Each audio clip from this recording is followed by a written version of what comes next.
Alright, this week we are diving into Acts chapter 5. We'll be in verses 12 through 16, so let me read them and we'll get started. Now many signs and wonders were regularly done among the people by the hands of the apostles, and they were all together in Solomon's portico.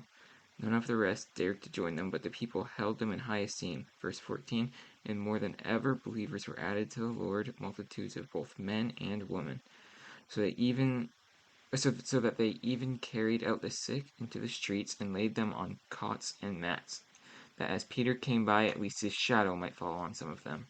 The people also gathered from the towns around Jerusalem, bringing the sick and those afflicted with unclean spirits, and they were all healed. So here we find ourselves shortly after chapter 5, verses 1 through 11, where Ananias and Sapphira happened. So we see this couple manipulating the church by telling them they were giving them all their money, or all the money they got from a piece of property, when they were keeping some for themselves. So we see that there's been manipulation, and there's already some division starting in the church. Pick up where Luke is giving us another kind of intermission of sorts. He gave us one back in chapter 4, and now he does the same thing. He kind of summarizes what's been going on for us. So we see that verse 12 tells us many signs and wonders were regularly being done by the hands of the apostles, and they were together in Solomon's portico. God is working in mighty ways through the Spirit and these early believers, for sure. We can really grasp the Holy Spirit's power here. He is still just as active today as he was then, and he has not gone anywhere, and he will not go anywhere. We just tend to quench and grieve the Spirit, which is a big problem. Instead of us making use of it, we hide. We don't ask God for boldness. We don't pray with the Spirit. We don't make use of it. We don't use our boldness that He can give us and the power He can give us. So we can really see the power of the Holy Spirit here. We see that many signs and wonders are being done through ordinary people just like you and me. And God is at work in a huge way. God is working in very supernatural ways. These early Christians back in Acts chapter 4, they prayed for this very thing. Verse 29 through 30 tells us that they prayed for boldness while God stretched out his hand to heal, and signs and wonders are done. Well, God here is very clearly answering these prayers. It is also important that we don't get caught up in these signs. We have to make sure we believe in God through faith and not through signs. Because if they are not there, our faith will falter when we reach those kind of hard moments, those low patches. Still, it doesn't take away from the fact this is an amazing time, and God is working in huge ways through normal people. I am so grateful that He works that way, even today. His light shines through our brokenness. Verse 13 tells us that none of the rest dared to join them, but the people held them in high esteem. That is something that we are definitely missing here in modern America and around the world. It says here that they were held in high esteem. Now, when you hear the word Christian, people roll their eyes, or they think we're the ones who hate everybody, and we don't we hate people for being whatever. It doesn't really matter what the point is that people don't respect Christians. They think we're crazy. We think we're the crazy ones because we believe in a creator instead of some explosion that everything just happened somehow by accident. We believe that God created things for a very reason. He put us in a certain place, a certain time, and He did everything for a reason, and He knew from the very beginning of time. He's before time. He's infinite. We believe in an infinite God. They think that's crazy. They don't understand it. So instead of them having respect for all that we do and all the ways that God's working, they laugh at us and they think we're crazy. So you kind of see that there's been a loss of that, people being held in high esteem. Us Christians are no longer held in that regard. We are, again, laughed at, mocked, whatever, and it's only going to get worse, to the point of persecution even. John Cooper says it this way in his book, Awaken a Life in Truth. Society wants to burn down tradition, and many Christians are going along with it. So that's a very, very good point. He's a phenomenal author.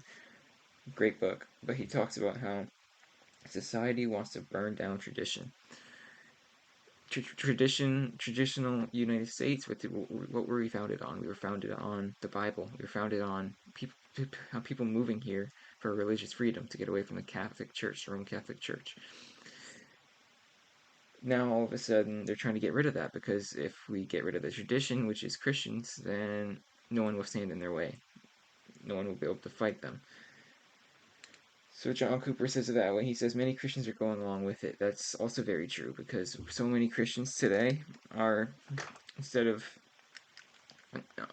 going along, instead of fighting the wave, fighting culture, fighting flesh, we're going along with it, and we're doing the same stuff that everyone else is doing, which is incredibly hypocritical, and it's a very big problem, because we saw it back when churches started pulling out of school systems, the education system. They said Christians cared more about, we gotta love, we gotta share the gospel, but they forgot about the school system, where their kids are going to learn, and through that, the government was able to infiltrate that and start turning generations and generations against the Bible, which is a huge issue. And instead of us fighting it, we kind of let it happen. Instead of Christians fighting it, what would parents ask when you get home from school, right?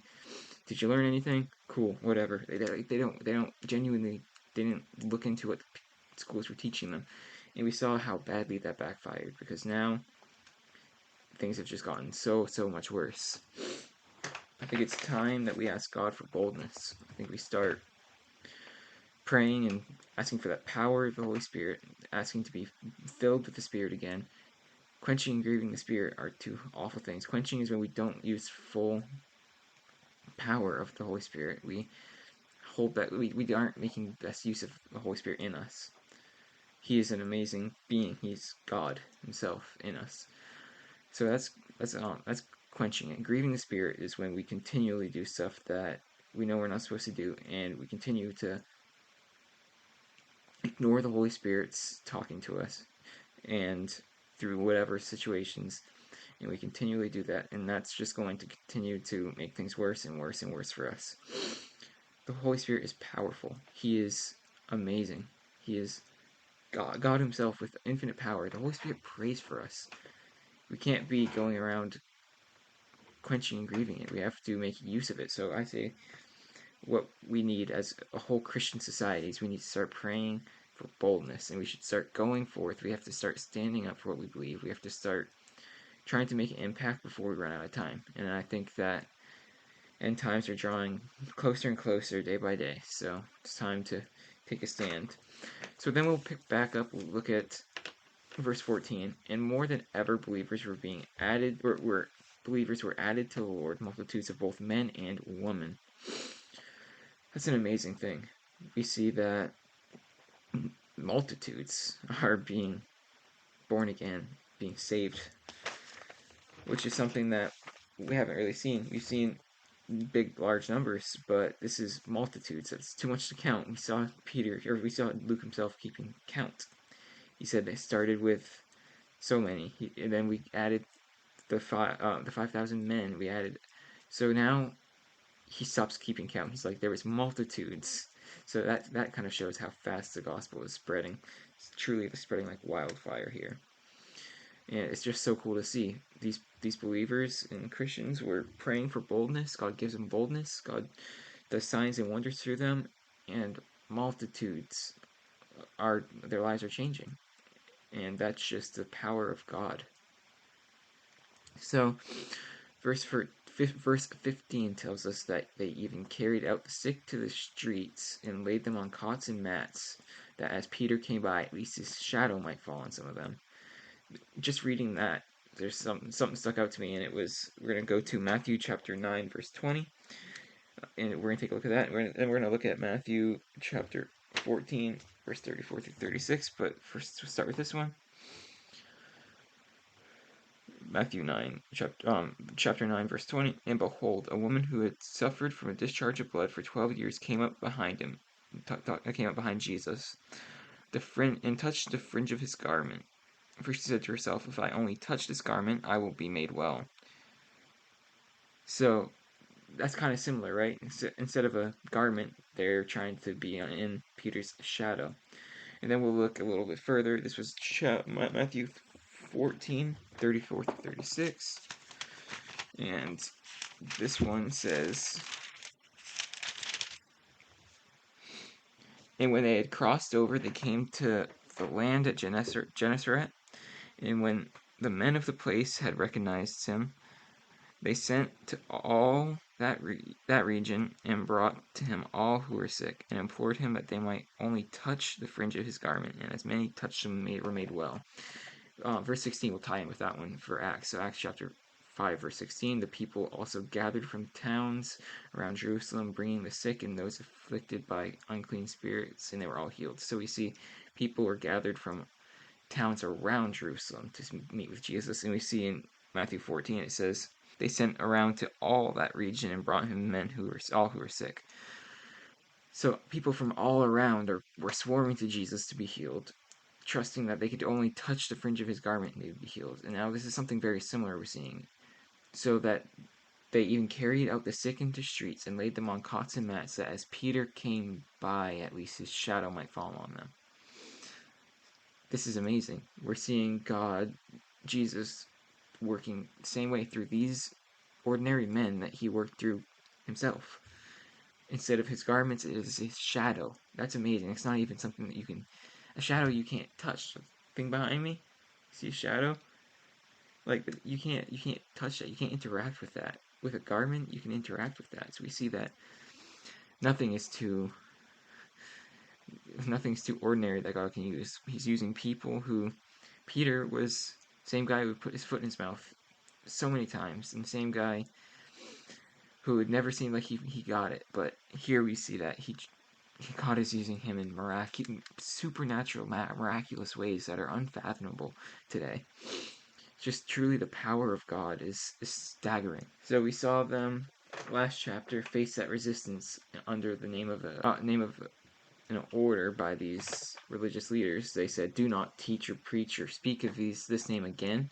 And now they're doing miraculous works in this man's name. These guys must be a little bit shaken up at this point. I know I would be. That these men who you threatened and said, "Do not speak of this man's name again," are now walking around and multitudes are being saved. That's powerful. This opposition must be starting to get a little nervous here.